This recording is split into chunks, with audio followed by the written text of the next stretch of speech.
Anyway, so just to tell you a little bit about me before I get started so that you know who I am and why I'm up here talking about these things. My name is Violet Blue, and I'm a writer. I have over 40 published books that I've authored and edited, many that have won awards, and they've been translated into many languages. They're mostly about human sexuality. For my day job, I'm an investigative reporter for CBS News, CNET, and I also write for ZDNet and the security blog 0 Day. So I do a lot of writing and a lot of other fun stuff. But I'm going to tell you about some of the other things that I do as well, which specifically has to do with a theory that I have that I want to share with you. So I'm going to do some idea sharing. And again, thank you so much for coming and spending a little bit of time kind of geeking out with me on some things that I've been thinking about for a little over a year now. What I'm going to talk to you about tonight is a concept called harm reduction. And I'm going to talk about harm reduction and its different applications in its particularly unique way of taking situations that are risky and risky for individuals and being able to reduce the harmful consequences of these risky actions. And it has some very, very interesting actions about it. So we're going to talk about harm reduction methodology, how it works, and ways to use it, and then we're going to talk a little bit about my theory, which is that I've come to see hackers as a high-risk population and what that means.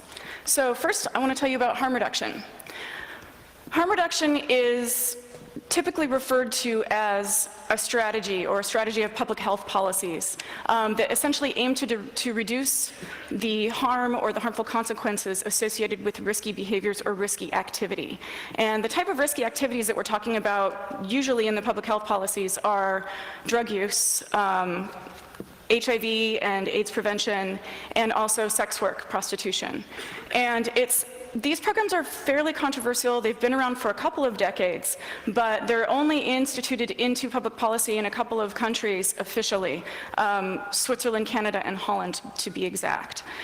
They are employed in other areas in different countries, but seldom officially, because harm reduction itself is highly controversial, and I will explain why. Harm reduction essentially meets the person who engages in the risky behavior or acts in the risky ways at their level. So what it does is it suspends judgment about the risky activity or whatever risk the person is taking, and instead of applying judgment or anything like that, basically says, okay, you're doing this activity, we're acknowledging that you're just going to do this activity, we're not going to stop you. So for instance, the just say no drugs approach is a really good example, I think, of failure, but it's something that's instituted widely because of societal perceptions about drugs and drug use. It fits a certain moral code that then gets put into policy place and is considered acceptable because it follows the code that drugs are bad. And so therefore people that do drugs are bad, and so it should just stop, those bad people should just stop. Well, that doesn't work very well. As it turns out, people do drugs anyway. So rather than a just say no approach or a black and white approach to something like drug use, what harm reduction aims to do is essentially say, okay, you're going to do these things, so what we're going to do is we're going to give you the tools to make informed choices about the risks that you're taking and arm you with information, arm the people at risk about information so that when they do engage in the activity, they do so with less risky consequences to themselves, to their communities, to the people that they care about. So examples would be, for instance, with like drug use, like intravenous drug use, syringe and needle exchange. And so what this does is by doing something like a needle exchange program, it essentially discourages sharing of needles, because if a drug user is in the moment and they're going to engage in the activity and they don't have a fresh or clean needle, they're just going to grab one from a friend or everyone's going to share.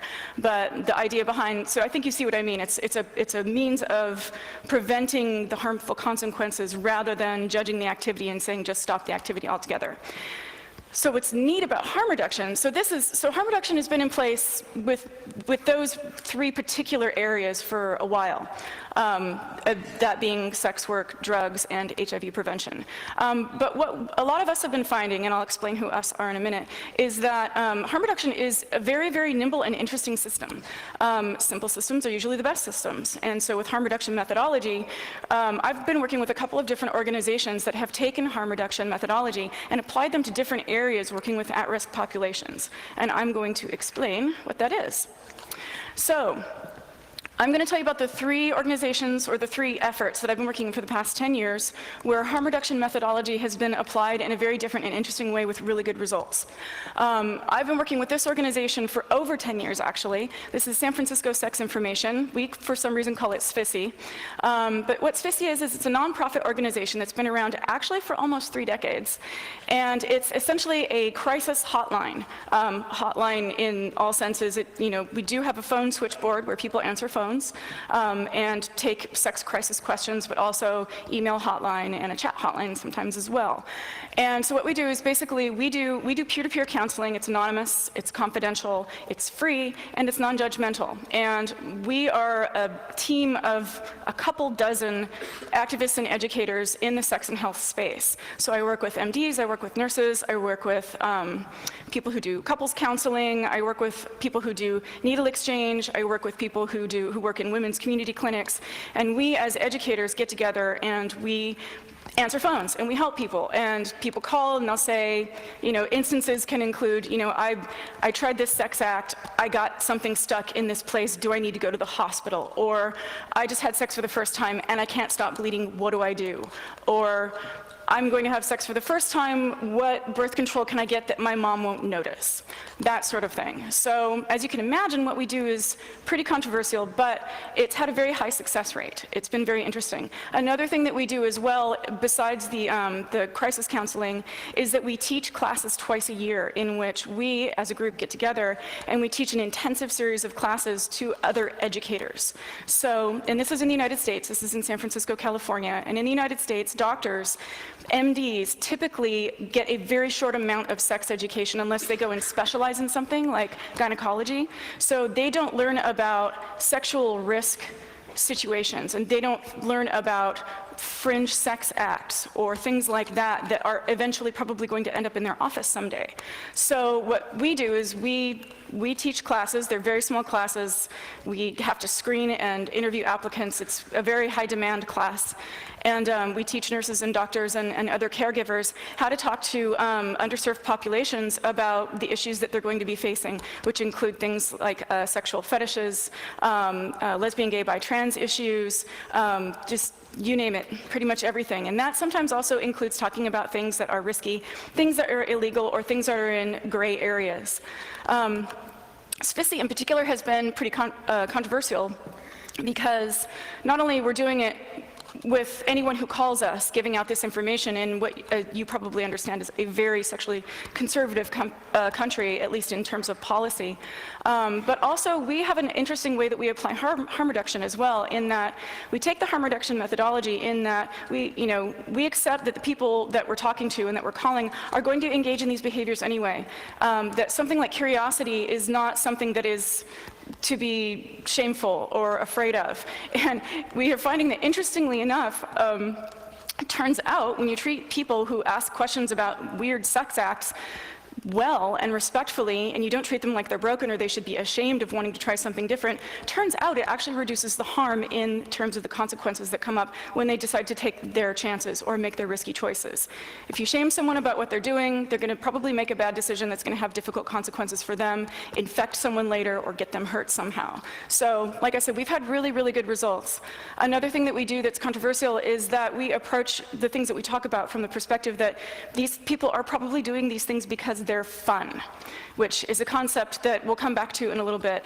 One of the talks that I give, that we give here, I give at Security B-Sides this year in Las Vegas, which is a sex and drugs talk. And that talk in particular talks about a range of drugs, from over-the-counter drugs to prescription drugs to illegal drugs and experimental drugs, what the effects of those drugs are, why people do them, how they feel good to the people that do them, what the negative reactions to these drugs can be, and then how they interact with sex and sexual physiology. So it's not a talk that we can really give anywhere because of the societal views on drugs and sex, especially put together, and that we say people do them because they're fun. So anyway, another thing that we've been doing at SFISI with harm reduction too that you'll find very interesting is that we also have changed some of the language that we use when we talk to people about these risky acts that they engage in. So rather than saying, if someone asks us a question about something, rather than saying, well, everybody knows that this is good, or nobody ever does that. We say things like some, many, and most. So some people may find this works for them. Many people try this. And what's interesting is that in terms of behaviors, it mitigates the idea that people are going to have to find a code or a set of ethics in order to understand what works best for them and their communities. So we empower people with sets of tools to be able to make decisions that are best for them, which is why this talk isn't an ethics talk, even though you probably saw in my write-up there are mentions of ethics in it. Harm reduction isn't about ethics. Harm reduction is about non-judgment. It's about making your own set of systems so that you can figure out what ethics are best for you. So another area that I've been applying harm reduction in is complex humanitarian emergency trainings. This is through UCSF's Global Health Program. And what we do is we do a couple of times a year a live action simulation where we get together, we being me and a lot of people who work at UCSF and also people who work with NGOs, non-governmental organizations such as the American Red Cross, Doctors Without Borders, and other organizations.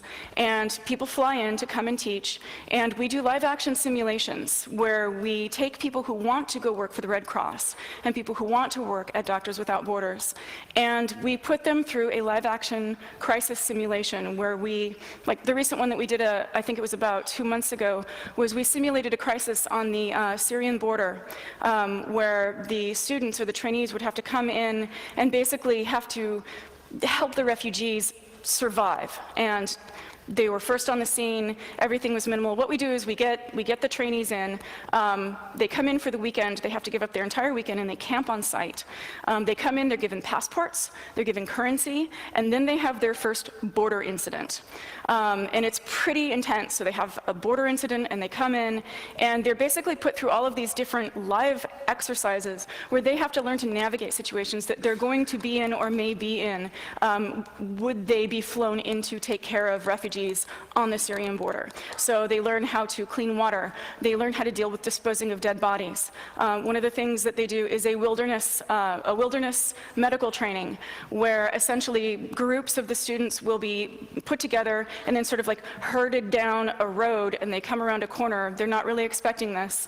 And there are injured people all over the place, and we have great actors that come in and they have fake blood and it's really gory, and there are always gunshot wounds. There are always mysterious trauma, and the situation that they're put in is that they don't know if some of the people there are plants.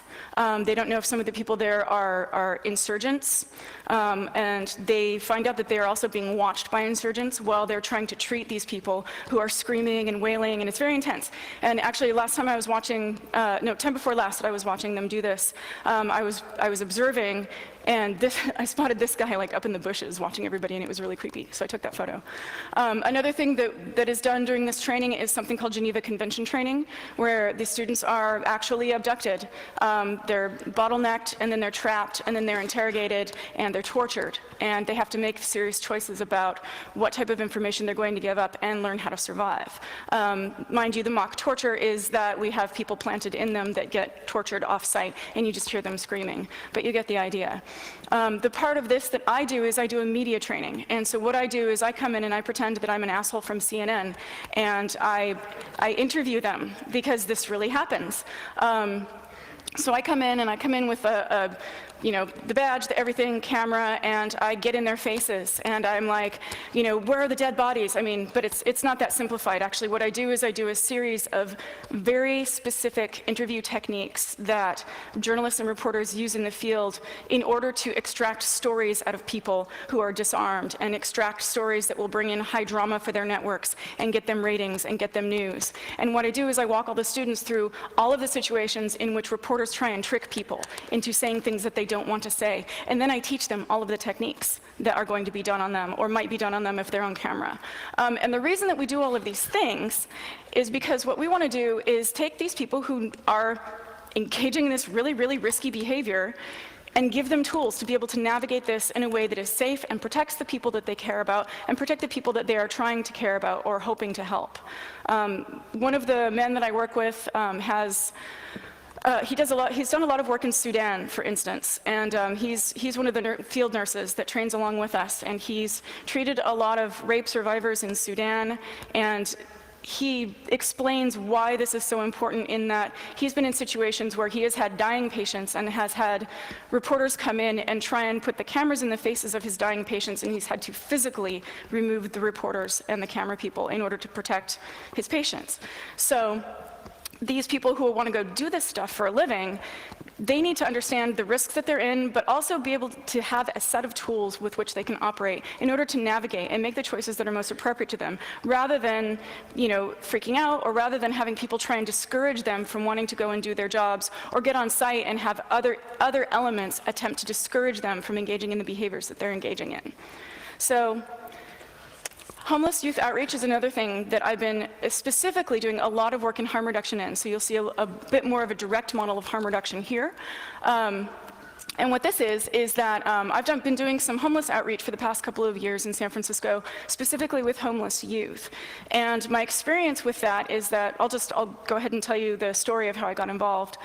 And how I got involved with the homeless youth outreach is that I was a homeless teen. I ran away from home when I was 13. And most of my family at the time was dead, and now all of my family is dead. But I left home because I was in a very drug and violent environment, and in order to survive, I needed to leave. And so I did, and I lived on the streets in San Francisco until I was almost 18. I got off the streets, and then fast forward a couple of years later, I have books coming out. I'm signing books in this bookstore in the Upper Haight, and I casually said to the people who were running the bookstore, wow, this is really cool because I used to beg for food outside your door. And they were like, what? And so we started talking about this, and they said, well, we've been having a big problem between the neighbors in this neighborhood and the kids, because the kids, they have nowhere to go, they're begging for food, some of them are doing crimes, some of them are doing drugs openly, and the residents in the neighborhood are doing what they can to basically make the problem go away. And the owners of the bookstore were like, this doesn't make sense because this isn't going to go away, and what we want to do is try and facilitate some discussion between the two elements and see what we can do. Would you like to come talk? And I was like, sure.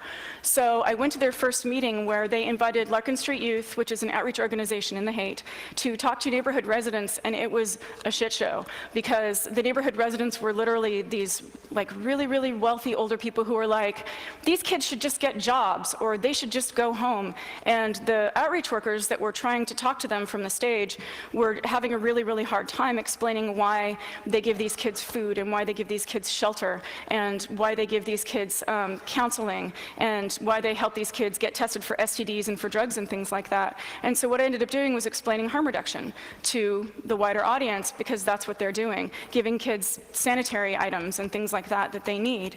And so lessening the harm done in the neighborhood for the kids being there in the first place. And so that, again, is a completely different way of dealing with harm reduction rather than just the drugs and prostitution programs that are in place.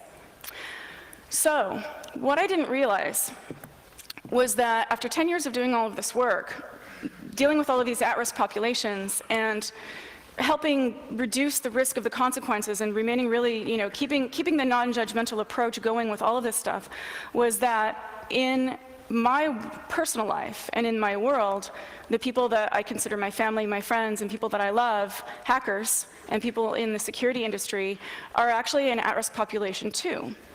And what triggered it was something that happened about a year ago in November.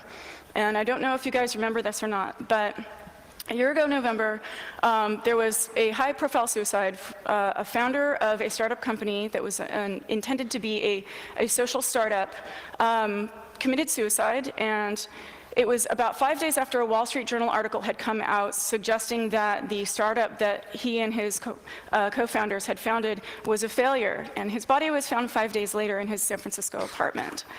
And this, of course, was very upsetting and very shocking for a lot of people. And what it did was it raised awareness about what the issues are for people who work in tech, specifically hackers. And what type of mental states, what types of pressures they're under. And it got me really thinking about what type of internal risks that people in hacking and people in the security industry face as a risk population, in addition to all of the other obvious risks.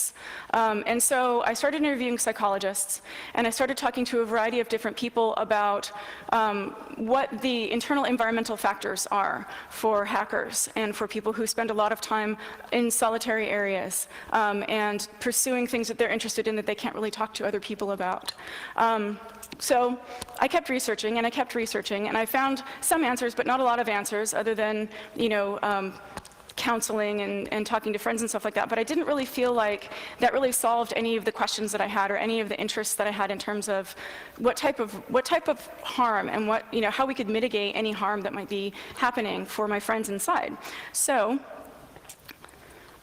this came out about 6 months ago. It was published. And it was actually a study that was finished in 2011. And this is actually a collection of different studies about technology-driven crime, and it's fascinating. If you can get your hands on it, I highly recommend it. There's a whole lot of really interesting studies in it to read. But one study in particular that was in this that caught my attention was this study that basically asked if hackers are cognitively different than other people. And no one had really asked anything like that before. And interestingly enough, it was the first study that has ever been done on non-incarcerated hackers. Right? Don't get caught. So teams distributed these 8-page surveys over the span of about 10 years to a variety of different conferences and a variety of different people, and people answered them. People answered the questions, and they were very involved surveys. The study itself actually goes into a lot of detail about what was in it, including like income and gender identity, a lot of really interesting things. But what the study wanted to focus on was the notion or the perception about hackers as to whether or not hackers are prone to having Asperger's. Now, if you're not familiar with Asperger's, it's something that started to get thrown around right around the diaspora suicide, in that, the notion that hackers are Aspie. And what that is Asperger's is on the autism disorder spectrum. And Asperger's in particular, it's typified by obsessive attention to detail, high intelligence, a seeming inability to have empathy, like completely not understanding what other people feel at all, and also seriously impaired social skills. And what's interesting to me is that once I started to really poke around at this and talk to psychologists, that there wasn't really anything quantitative that had put this thinking into place, except a Wired article that came out around 2001 that basically suggested that hackers had Asperger's and put forth a lot of opinion on case, but didn't put forth any facts or anything like that, and then put a little like, take this test yourself survey.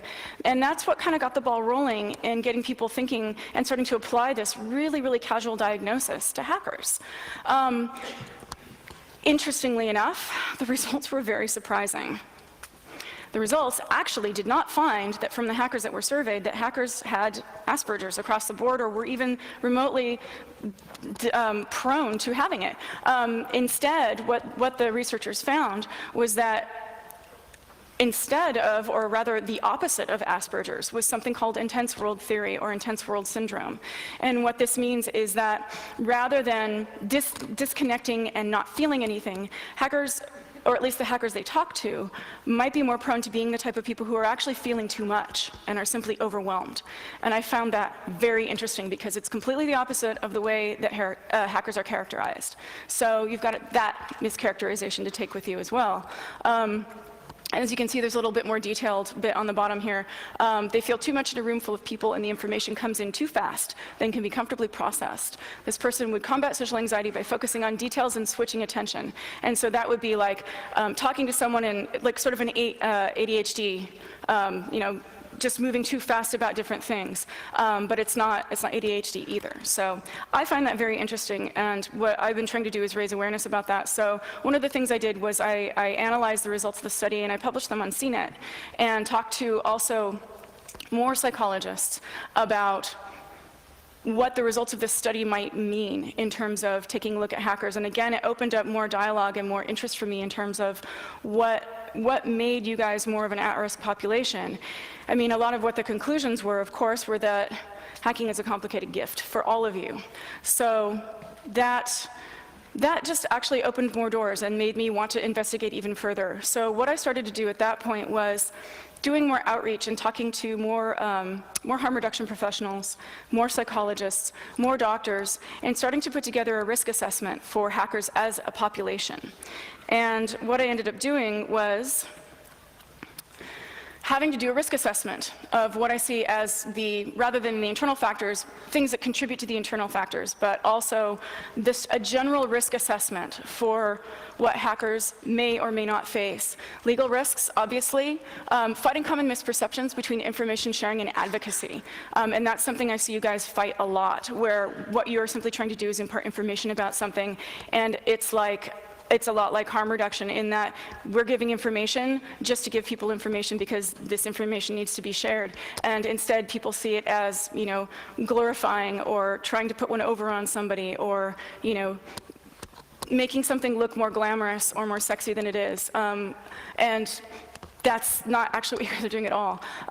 Lack of support system in general, because the nature of the work is so solo. You can't ask for help if you need help on things a majority of the time because what you're working on is secret or is too personal, or asking for help means that you would have to share things that you simply can't share. Dealing with being an outcast to society because of the common misperceptions and mischaracterizations. Fighting in different institutions, which also goes along with being an outcast to the companies that you work for. Again, it's no one listens to hackers, so that's not easy to deal with at all. Limited communications in terms of the ways that you can communicate about what you're doing. Channels, whether they're insecure or not, who's on them, who you're talking to. It invites a level of day-to-day paranoia. Again, hackers are culture diverse. They may not be working in the same language of their targets or their allies, so there can be miscommunication around that. Some hackers are more at risk than others, especially ones who have exceptional talents or exceptional access, because it makes you more of a target. You're engaged in high-stakes behavior. The high profileness of the information that you have or need to contain adds another level of pressure that you're under. You have the inner risks, which is a lot of what I've been analyzing for the past year and talking to psychologists about. You also have the pressure of doing things that you know are going to affect lots of people. And at the same time, even in your own communities, you're in this sort of moral universe where there's a lot of fronting, or you play or you get played, you secure or you get secured. So this is what I'm relating, and this is a risk assessment that I'm talking to healthcare professionals about and psychologists. And the reactions I got from them were so sobering. So one of the psychologists I talked to, I described this as a risk assessment, and the psychologist basically, there was a pause, and he said, "You're describing people who are going to war." And another one said, oh God, she was really overwhelmed, actually. She said, "It reminds me of something that we have," she said, "First of all, this reminds me of espionage and espionage psychology and what people deal with when they are working in the FBI or when they're working in different areas of espionage where they have to lead double lives." And of course, she did a ton of research and tried to find as much information as she could for me. She works on the California State Ethics Board and trying to get information about espionage psychology, and it is very difficult to get, as you can imagine. But she said at one point, this reminds me of something that psychologists deal with as well, which is basically the long-term effects of being secret keepers. And I was like, what are those long-term effects? Are we talking about something that would be along the lines of PTSD? What are those effects, and how would we cope with those? And she said, well, in psychology, we call it compassion fatigue. And she described it as basically being secret keepers and having all of this information and all of this stuff to process and all of these feelings, but not being able to share them or relate to them, and also not being able to talk to anyone about any of it at all. And I was like, well, obviously it's not exactly like compassion fatigue, but how do you deal with compassion fatigue in the psychology profession? And she said, well, it's the usual things. It's get exercise, spend more time with family and friends, and work less. And I was like, that doesn't apply at all. Like, you can't tell hackers to work less. I'm like, look, these people work in 24 or 48 and longer hour cycles without eating, without sleeping sometimes. And that's just the nature of the job. And you can't tell these people, like, you can't say, oh, you should do that less, because this is who they are. And it's important. It holds them together. And so there's been no work done in this area in psychology at all, which I find absolutely fascinating.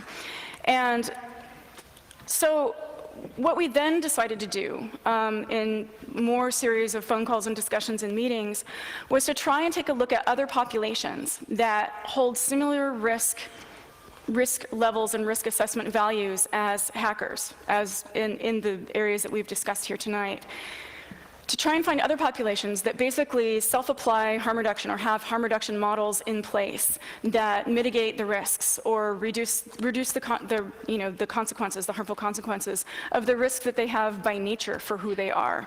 And we thought of a couple of different populations, but the one population that a number of people kept coming back to were gangsters, gangs and gangsters. And basically what that came down to was having a code. A number of people mentioned this while we were talking about it. Basically, it's the code of the streets. And the code of the streets it's something that's been around for a long, long time in outsider populations that engage in illegal or risky behaviors. And essentially what these populations do is they create their own codes, not necessarily of ethics, but sort of rules to live by that help them not get caught and help them make the best choices for themselves and their work and for the people that they care about. And the code of the streets is a lot like that. So, essentially this is a basic code of the streets right here, but I really felt like they were onto something. And what I wanted to do was I wanted to look at a really much more detailed code of the streets and see what that meant and what that looked like. And you'll see that in a second how it relates. I wanted to take a look at a code of the streets that really made a lot of sense and also was one that was actually accurate, to try and develop this and expand this conversation and try and figure out what these populations are doing that are keeping themselves intact and keeping themselves from getting arrested and keeping their business going. And one of the best codes, basically, that has ever been spelled out or written out that's taken from actual street and gang codes was in a television show. It was HBO's The Wire. And The Wire was a series that ran on HBO for about 5 years, and what it did was it took a lot of real-life instances of Baltimore street gangs and their highly, highly organized and very complicated businesses. And through this underlying theme of having a code or a code of ethics by which to operate by, essentially spelled out how this code works. And the code was personified in one character in particular who was actually based on a real-life gangster who did have his own code, which I found out in my research. And the code was very, very true and very real. And the code basically spelled out as something like this, which is something that I've seen and heard echoed in a number of places in different hacking communities. So this character distinguishes between players and citizens. Well, he never robs or murders people who aren't in the drug trade, so don't do that. But it's basically, like, you get the idea. Like, he doesn't go after anybody who's not in the business. He doesn't do business on the phone. So, like, that's one of those things where it's like no loose talk, right? And he also, looks out for, it's the whole, like, look out for your own thing, taking care of the people that you run with, taking care of your brand, not trusting anybody, being really, really careful where you go, not telling on people, no snitching, like that sort of thing. So it's very, very interesting, and I think that there might be some, like I said, this is an idea share talk, so there's some things in here that you might want to, I don't know, it's just kind of fun to think about. So with that, and then after we were talking about that, what we did was we want to kind of take a look at some real-life instances that hackers may or may not find themselves in that have interesting applications of harm reduction. And thank you for being so patient, listening to me talk about all of the other harm reduction stuff to get to this point, because I wanted you to see all the different ways that it works and can apply. So one way in which the failure of anonymity policies I think that's a great example. And by that, I mean anonymity policies as in anti-anonymity policies. I think probably everyone in this room knows what a total, complete failure those are, and yet a lot of businesses continue to insist on enforcing anonymity policies, or rather anti-anonymity policies. And what they're doing is they're taking a black and white approach to something they view as a risky, threatening behavior, and basically giving it a just say no. Whereas the truth and the fact of the matter is that regardless of what judgment or what morality or what ethics anyone wants to apply to anonymity, it is just going to happen. People are just going to do it. So the better thinking would be to do things, to put things in place that would mitigate the risk and reduce the harm or any consequences that might come from people using anonymity for any reason whatsoever. So thinking about the target populations that you would want to reduce the harm to, and putting things in place to make it safer for them, and also still allow people to do what they're going to do anyway, which is demand anonymity or spoof a system to get anonymity. So, transparency and disclosure. Some of you may know about this, it's kind of old. Basically what we're talking about is, it's the whole thing that I talked about earlier, no one listening to hackers, and then having to come up with essentially disclosure plans, like having to figure out how to navigate disclosure, whether it's responsible disclosure or not. And Reinforced Puppy Protocol is one of those things. It's probably over 10 years old, but it's kind of a golden example of harm reduction all on its own, in that it's a simple system put in place to deal with having to deal with disclosure around finding things and how you report them, and then how you deal with indifferent institutions who don't listen to you, and then how to deal with whether or not you're making a decision about mitigating harm for others that are probably going to be harmed by this company if the company doesn't take action. Another great example is hackers' gentlemen's agreements, where basically two entities decide to make an agreement or a truce to do something or not to do something because they know that the risk of both of them doing it or not doing it would actually be a greater risk or greater damage to the project, or a greater damage to the hackers, or a bigger risk for people involved. Hacktivism is one of the areas that I've been focusing on very, very specifically with looking at harm reduction models, because I spend a lot of time around the EFF, and I have for several years, and I've done work off and on with people there. And harm reduction comes up a lot, and I've been doing a lot of talk about harm reduction with a lot of the stuff that they've been doing in terms of teaching people about surveillance, dealing with activists, dealing with people who do, gray area use of communication tools. And I was recently out to brunch with a friend of mine from the EFF who was just down in Brazil at this surveillance summit that they had in Rio, where they got together and they did a ton of workshops about surveillance and dealing with communicating to activists and at-risk populations about using communication tools and surveillance systems and how they're surveilled and how to deal with a lot of different things. There was a lot at that summit, and it looked awesome.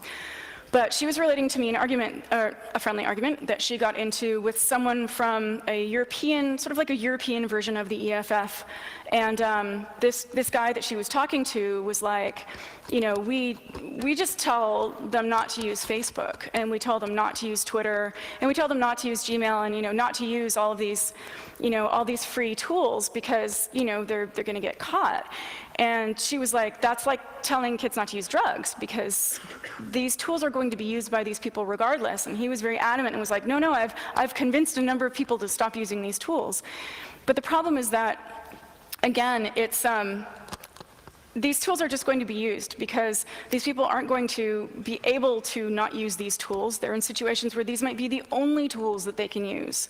And so what this presents us with is a very interesting real-life harm reduction situation where you've got these people who need to use tools. They are going to use the tools that are best for them, or that are most available, or can meet them at their level, that the other people they need to communicate with are using. So what would you put in place in terms of harm reduction to try and mitigate that, and try and reduce the harm for when things do kick in and people do start to get caught or worse? And that reminds me of the code of the streets with no loose talk, or don't talk about business on the phone. So perhaps a set of guidelines about what to talk about and what not to talk about when using those communication tools, and what levels of communication are appropriate in different areas.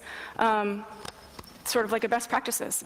So also along this line is something that is a talk that I'm going to show you a couple slides from, but I think that everybody should go definitely look at these slides if you haven't already. It's a talk that was called OPSEC for Hackers, or OPSEC for Freedom Fighters, by the Greg Q. And he first did this talk in Moscow at, what was it, Zero Nights, that's right. Moscow Zero Nights in September, and then again at Hack in the Box, Malaysia in October. And these are some of his slides. And these are pretty fantastic. When I looked at these, I was like, this is harm reduction. This is a code of the streets. This is all of these things sort of coming together in one place. And you can see it's a lot of the same sort of things. Guidelines against profiling. Do not discuss personal information in the chat. Like, there's a great example of harm reduction about people who are going to use these tools anyway, even though the activists, the activist advocates are telling them not to, they're going to use them anyway. So there's one direct instance of being able to apply something that mitigates potential harm. And definitely go and look at this talk. There's a lot more of this in that talk. And this is something I think that should be shared far and wide as much as possible.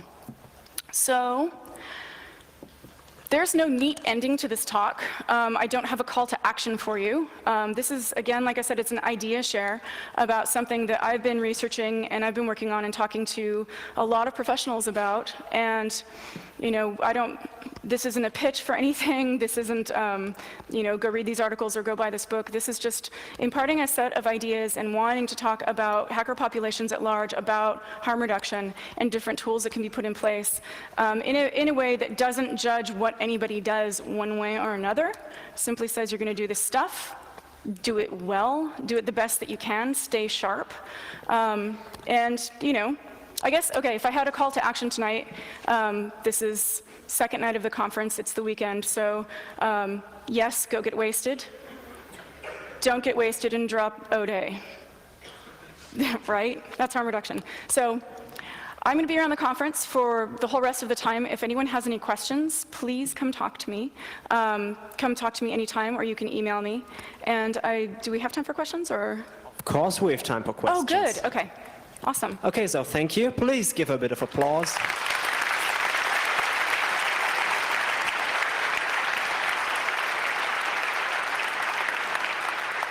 Okay, so you probably know the drill. There's 4 mics, 1, 2, 3, and 4.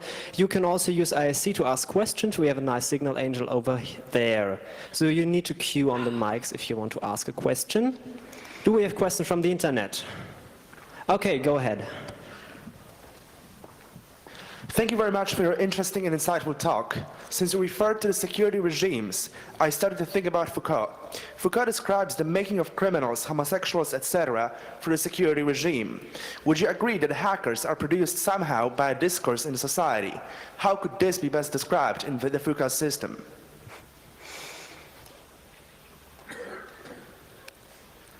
Can you simplify the question?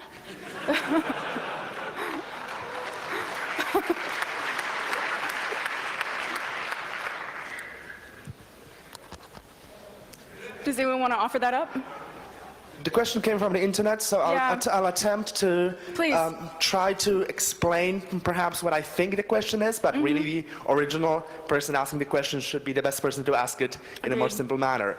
I think he was referring to the Foucault's description of the security processes and how actually security regimes create criminals and create homosexuals and whatever is criminalized at the time of Foucault, which was basically World War II. In that context, the original question was whether you would agree with the idea that hackers, as a community, as hackers, are produced somehow by a discourse in a society. That is, whether the current society created the phenomenon of hacking. I understand. Because that relates a lot to conventional wisdom about gangsters and drug dealers and people like that. That basically they come out of a broken society, or they're a byproduct or a result of a broken society, or a function of a broken society. And I think that I would have to entirely disagree with that. I don't think that that is applicable at all, because I think that speaks to take that position would be a judgment about the acts of hacking and hackers and the inherent nature of people who do hacking, which is a very curious nature, and a need to open things and a need to share information, usually in a pretty non-judgmental way. And I think that this is a byproduct of an information society that is trying to breathe and grow and stretch and address injustices and address bottlenecks in the sharing of information and education and a lot of other things. So because the acts of hacking oftentimes are illegal or in gray areas or seem shady or problematic, and of course, you know, again, you get people who do everything for a lot of different reasons, you know, from trolling to lulz to, you know, to justice to making beautiful pieces of art as systems. The idea that, you know, hackers as a large and growing group, a population, is something that is broken. I think it's actually the opposite. I think it's the actions of a society trying to heal itself. So, no, I don't think so.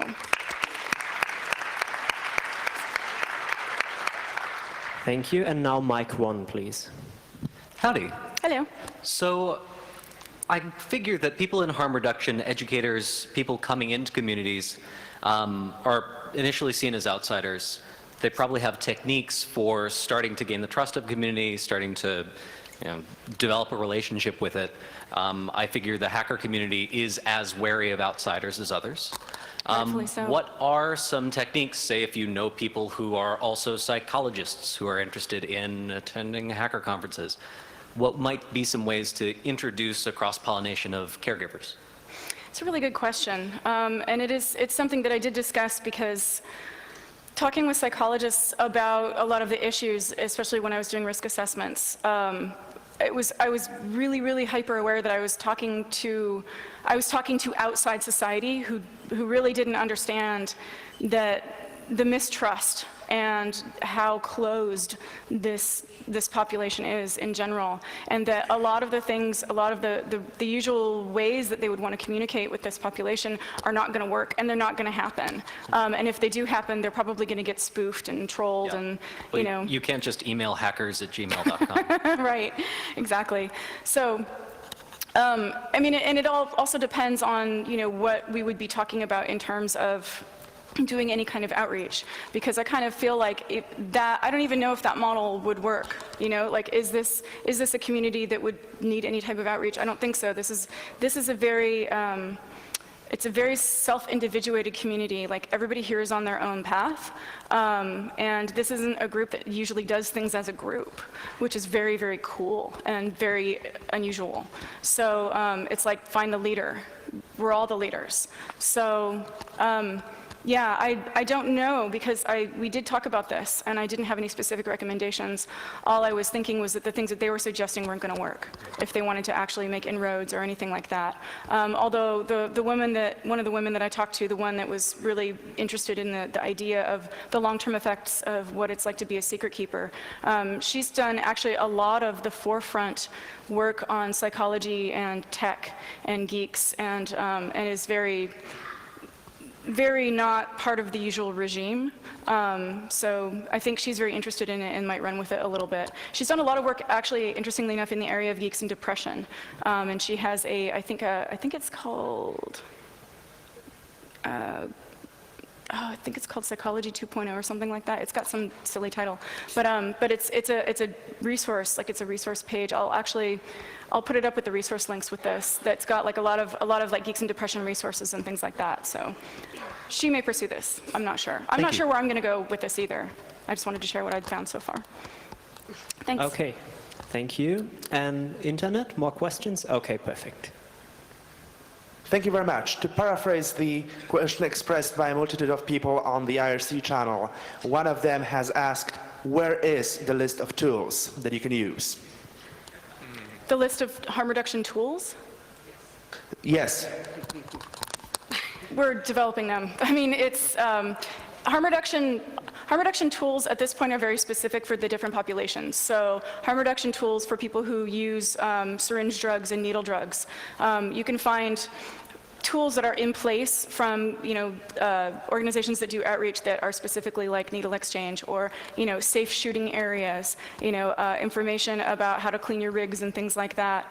And then when talking about tools for sex education, harm reduction tools there's a whole other set of specific things that involve communication and anatomy information and things like that. In terms of a list of tools for harm reduction for hackers, the closest I found is the talk that I saw, that I presented a couple of slides from, and that I think has a lot of tools, but I don't think it has all of the tools. And again, you guys are such a diverse population, and you come at it from so many different angles that I think that it's possible to put together a set of tools, but I don't know, it will always be a pick-a-mix for all of you in terms of what works best for whatever job you're on or whatever direction you're going or whoever else you're working with.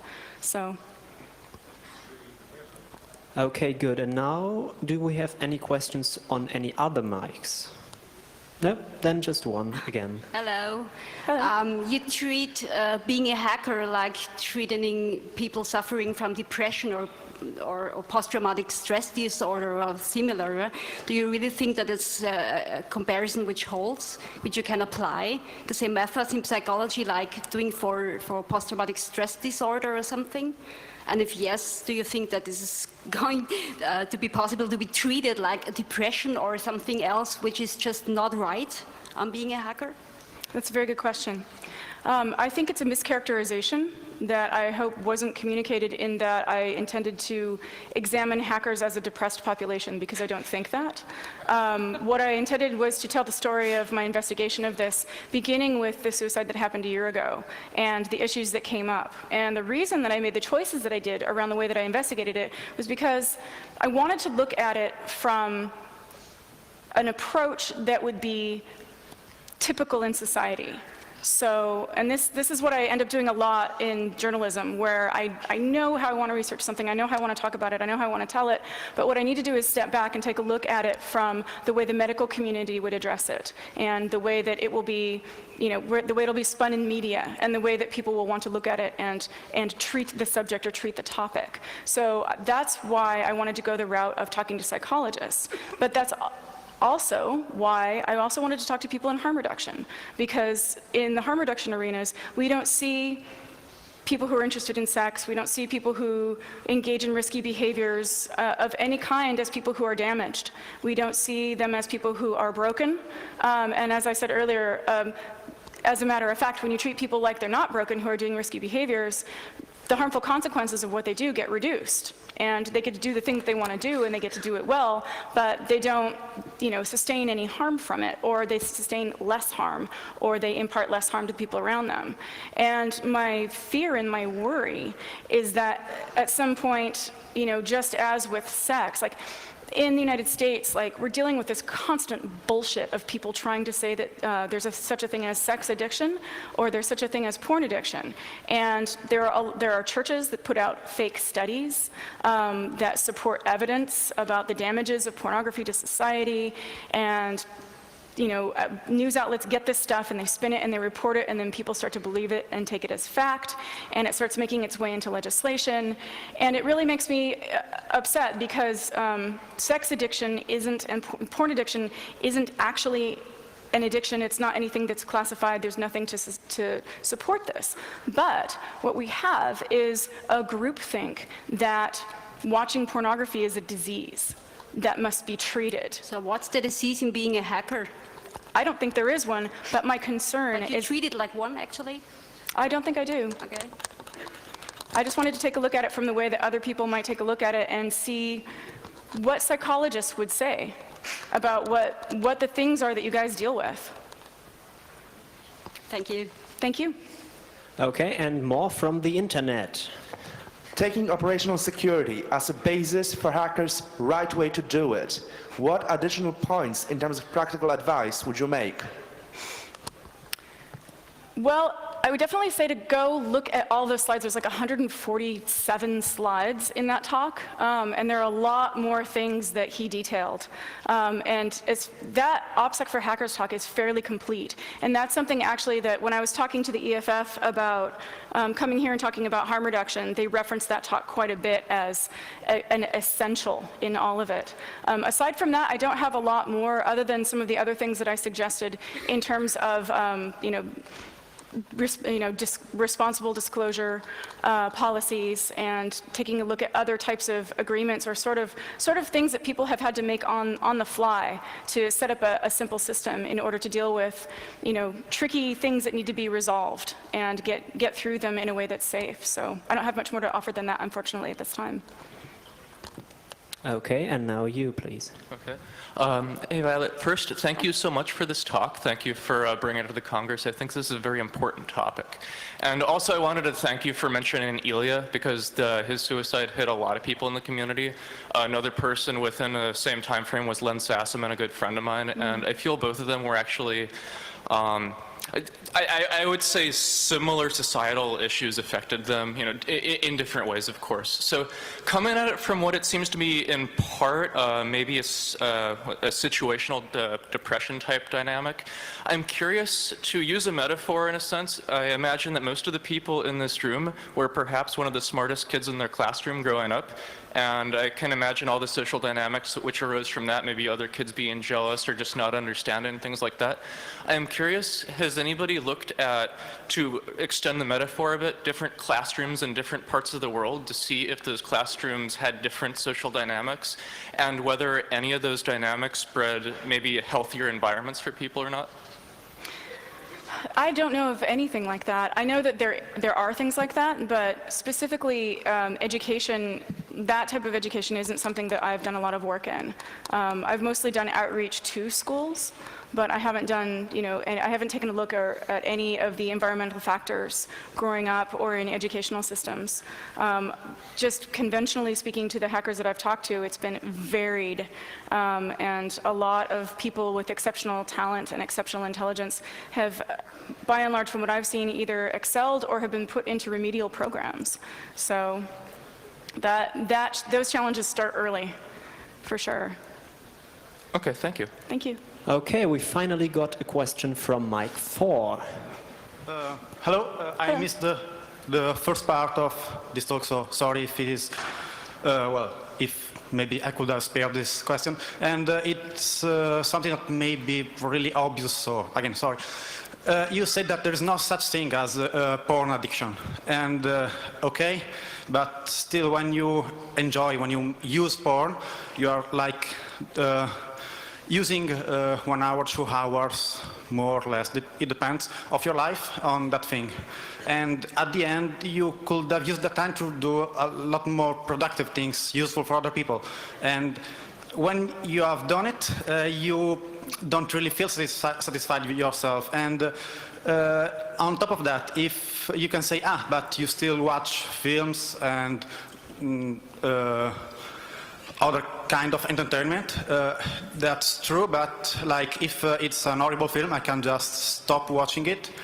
And with porn, it's a little bit different. I mean, my brain is override, and when you start to get excited, obviously your hormones say to you that you have to go on until you jack off. And so I hate to interrupt you, but this talk isn't actually about pornography.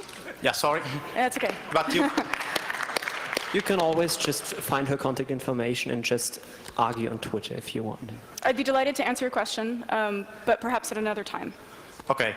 Thank you. Okay, what I was about to say is that this thing seems to be a little bit like addiction, but maybe it's just my flow point of view, so okay. Thank you. Okay, thank you. And now mic 1, please. Okay, yeah, so when you talked about the concept of harm reduction applicable in other places, I thought, and not judging people, I immediately thought to a conversation I had yesterday with a guy who had an iPhone, an iPad, and a MacBook, and I asked him, why do you have all these devices? And his answer was jailbreaking. I would think that is harm reduction. I mean, we don't judge those addicts even they themselves know that they are harmful effects, risks, or if you free data from the cloud, for example, people know that and they take the risk. Is that a suitable analogy that hacking itself is Yes. often is harm reduction, or Wine, for example, like running Windows binaries on other operating Absolutely. systems? No, it's absolutely. And that's something I've been thinking throughout this entire process. Well, then it's familiar to many of us. Yes, exactly, exactly. And also the controversies that surround harm reduction in general, like, confusing, people demonizing what you do because they're confusing information with advocacy. Just because you tell someone information about something doesn't mean you're saying go out and do it, but a lot of people oftentimes think that that's what you're doing. So, but yeah, there are a lot of parallels, certainly. Oh, okay. But are there aren't there cases where harm reduction reduces harm, but reduces the perceived risk much more than the actual risk? Isn't Well, that a that's risk one of in the- harm reduction strategies itself, that it appears to be overly effective, but maybe Well, not be? That's one of the arguments against harm reduction, is that because you make a risky activity safer for the people who engage in the risky activity, that you're making the risky activity more attractive. And I think that because the activities that we're talking about are activities that are sometimes taboo or go up against societal beliefs or religious beliefs, I think that that's up for discussion, because I don't think that that is something that you can necessarily say is black or white. Or maybe So- we as society even want it. Like seat belts have made driving even safer, but and horse carriages are probably much more safer because they don't go as far. But we as society have decided that driving is safe enough. Like there are several thousands of death every year, but it's safe enough that we can take it. Well, it's interesting that you mentioned seatbelts, because when people usually describe harm reduction, they mention seatbelts. So Then that's, it's not interesting. yeah, it's not as interesting, exactly. But I mean, it's, not having judgment about these things also doesn't mean there are no boundaries. And I think that that's a common misnomer as well, so. Okay, I'm sorry, but we're going to have to end now. We're running out of time. Thank you very much. Thank And you. once again, just give me a minute. Okay.